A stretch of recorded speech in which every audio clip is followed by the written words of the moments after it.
do .br/nic.br. Professor Demi, o senhor está com a palavra. Muito bem. Bom dia, senador. Bom dia a todos. Obrigado pelo convite. Eu vou fazer algumas considerações conceituais gerais para a gente poder tentar entender quais são os argumentos envolvidos no problema. Obrigado. E, evidentemente, algumas analogias, como todas as analogias, defeituosas, mas tentando trazer um pouco mais de bom senso à discussão. Vamos lá. Eu preparei alguns slides muito curtos para mostrar como a coisa evoluiu, né? No Brasil, nós tivemos, digamos, o grande mérito, o grande privilégio de, desde 95, ter entendido o que é o conceito de internet. A internet no Brasil começa em 88, 89, mas em 95 se consolidou na LGT, depois de 97, a separação entre telecomunicações e internet, sendo a internet um serviço de valor adicionado. Até 98, 99, e em alguns segmentos continua, né, o pessoal que monta redes de internet contrata dutos com velocidade definida às empresas de telecom e em cima desses dutos monta a rede. Isso é a história dos backbones e dos canais montados para montar coisas como a ANSP, a RNP e outras redes acadêmicas. Quando isso é expandido para o uso do público em geral, a primeira forma de fazer esse uso foi via telefonia, discada. Poucos aqui têm idade para lembrar disso, mas o pessoal discava para o provedor e usava a internet. O provedor, em geral, era alguém que tinha contratado umas linhas telefônicas de alguém, estava instalado numa garagem ou em algum lugar misterioso, e você discava para o provedor e usava a internet pagando pulsos. Na verdade, então, o custo que você pagava dependia do número de pulsos e isso fazia com que você fosse usar no meio da madrugada, porque gastava um pulso só no fim de semana. Então, era uma internet em que você tinha que tomar cuidado com o gasto, porque o seu gasto era proporcional ao tempo de uso, porque a tarifação estava na telefonia que carregava a internet. Depois veio a ADSL, que era a internet banda larga para casa. O ADSL deu à operadora de telecom um poder de manobra muito maior. Você não podia montar na sua garagem um centro de provimento,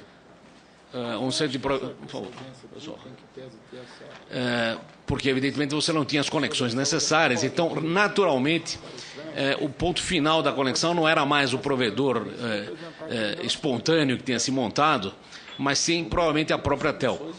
E até para atender a LGT, elas criaram empresas ou instituições separadas. Se vocês lembram, em São Paulo tinha o Speed, no Rio tinha o Velox, etc. e tal, que eram destinados a prover a DSL. Depois, como isso aí começou a ficar de novo meio cinzento, e com o surgimento do SCM, que é o Serviço de Conexão Multimídia, Comunicação Multimídia, de alguma forma o pessoal desistiu de ficar mantendo essa separação e o ADSL foi mais ou menos absorvido pelas teles.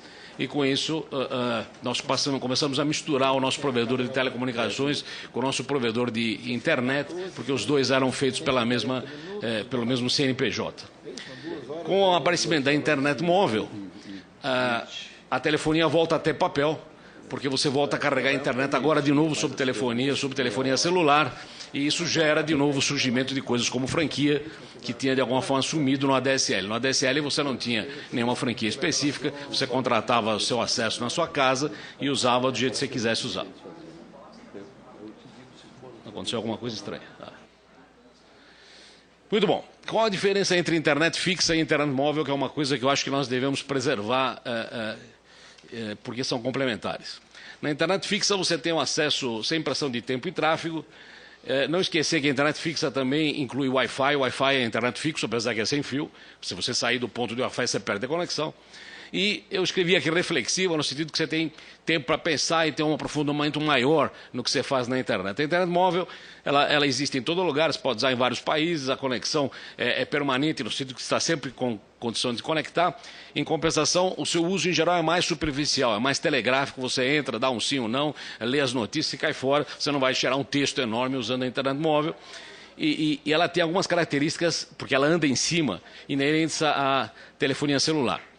Isso também gera uma certa confusão entre o aparelho móvel e a internet móvel. O aparelho móvel é o nosso telefone, né, que é usado para acessar a internet móvel, mas 80% do tráfego do nosso aparelho móvel é feito em cima de internet fixa, debaixo de Wi-Fi. Toda vez que alguém precisa usar um negócio pesado, ele procura um ponto debaixo do Wi-Fi e usa lá. Ele não usa em cima do 3G, 4G ou futuramente 5G. Primeiro, porque é mais barato. Segundo, porque em geral é mais estável a conexão. Na celular você tem efeitos estatísticos que dependem do lugar onde você está, depende da população da célula.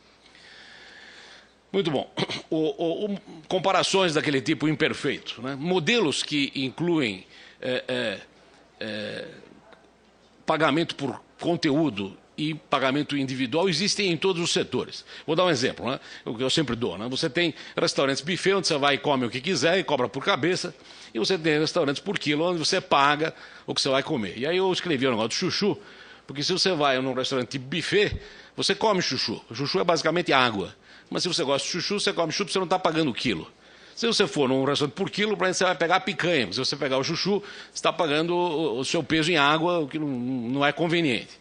Então, isso para mostrar que o tipo de comportamento é diferente. Você vai no quilo, você vai tentar pegar as comidas mais substanciosas para compensar o que está pagando. Você vai no restaurante buffet, você pode, evidentemente, comprar coisas mais tranquilas. Outros exemplos importantes de coisas desse tipo são, por exemplo, plano de saúde corporativo, onde todo mundo paga igual, independente se é mais doente ou menos doente. E TV a cabo, você quando contrata TV a cabo, você não paga porque ficou mais tempo ligado ou não, se você usou mais canais ou não, se você passou a semana inteira assistindo ou não assistiu nenhuma vez. Então, de novo, quantidade de dados atualmente é usado em telefonia celular. Bom, a primeira discussão que tem sobre isso, e eu vou tentar tornar isso mais claro, é que existe o seguinte argumento.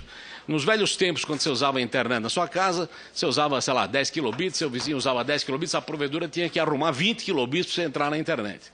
Agora você está usando 10 megabits, seu vizinho está usando 10 megabits, será que a operadora tem que arrumar 20 megabits para conectar você na internet? Então, esse é um argumento, na minha opinião, falacioso. Por que é falacioso? Porque a internet ela é inteligente, ela vai se ajustando. Da mesma forma que grandes shoppings vão para regiões urbanas importantes, os conteúdos que você usa vão naturalmente para o lugar onde você mora. Então, quando você, por exemplo, está assistindo televisão, entretenimento na sua casa de madrugada, isso não está gerando uma conexão internacional. Muito provavelmente essa conexão é local, perto do seu provedor, porque ninguém é louco de trazer gigabits do exterior. Quer dizer, essas coisas migraram para perto de você. A engenharia proveu inicialmente a criação de cachês, que são reservatórios locais, depois serviços específicos como CDNs, são redes que se encarregam de levar conteúdo para vários lugares, na hora que você pedir ele já está lá, e finalmente pontos de troca de tráfego. Se você não tem aquele conteúdo, seu vizinho tem, você pode pegar do lado rapidamente. Então o conteúdo é atraído para onde houver público. Isso de alguma forma repete um pouco o que havia no exemplo TV a cabo e no velho Minitel francês, que também provavelmente ninguém lembra aqui, que é o seguinte: se você tem um menu limitado, né, você sabe exatamente qual é o consumo. Então, eu digo para vocês que é mais ou menos provável que se vocês assistem TV pela internet em casa, isso gera um custo marginalmente crescente se vocês usam mais ou menos, porque o conteúdo está todo disponível. Quer dizer, isso é como vocês assistem TV a cabo. Se você ficar ligado mais ou menos tempo, não muda muito. Claro que internet não é TV a cabo, mas uma aplicação restrita da internet lembra coisas restritas como o Minitel e TV a cabo. Claro que se eu estivesse lendo o Le Monde, o New York Times, etc. e tal, aí de fato estou usando conexão internacional, mas esse uso não subiu para 10 mega ou 100 mega. O que subiu para 10 mega e 100 mega são os jogos e o entretenimento que em geral migraram para perto da nossa região. Então, não há proporcionalidade entre crescimento na ponta e o que o provedor pode fazer. Então, aqui eu mostrei a curva do ponto de São Paulo, esse é só o de São Paulo, mostrando que o pico de uso hoje é perto das 22h30 da noite. Portanto, o pico é basicamente entretenimento e não, evidentemente, leitura de notícias. Muito bom. Se a gente quiser colocar uma franquia nesse negócio, pelo lugar, é muito complicado você definir o que é uma banda para a internet. Como eu falei, se eu contrato 10 mega, o que significa 10 mega? São 10 mega para onde? Eu posso usar 10 mega diretamente para Uganda? Provavelmente eu não consigo, porque não tem canal até lá de 10 mega. Se eu usar 10 mega para assistir Netflix, provavelmente eu consigo facilmente, porque está do lado do provedor.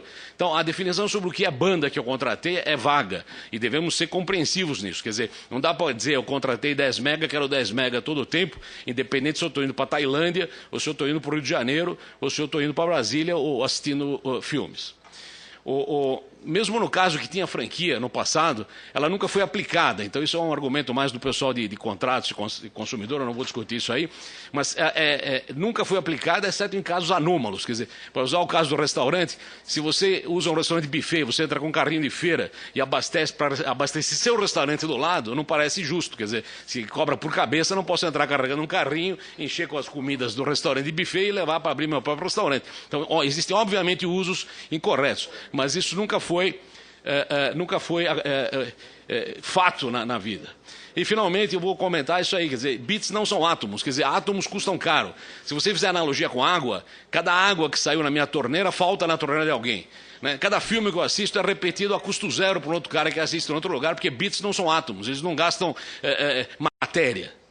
Bom, em suma, e aí eu termino dizendo que é importante manter as duas coisas, o fixo e o móvel, que franquia, na minha opinião, é algo muito estranho no fixo, não devia ser nem pensada. Eu não sei se o Marco Civil cobre isso ou não, porque eu não sei se inadimplência tem a ver com franquia ou não, eu acho que não. E, finalmente, eu tenho o último comentário, que é o seguinte, se você decidiu que vai dar internet, e você está dando 10 mega, você pode se sentir, digamos, interessado em trair mais usuários anunciando não 10 mega, mas 1 giga. Só que você não se proveu com isso. Então, se eu anunciar que meu buffet tem caviar, não adianta depois reclamar dizendo que você só pode pegar 10 gramas. Quer dizer, se eu anunciei 100 mega, 100 mega para você, mas dura só 5 segundos. Bom, então é melhor não ter anunciado 100 mega. Quer dizer, existe aí um risco de propaganda enganosa. Obrigado. Muito obrigado pela objetividade, professor Demy.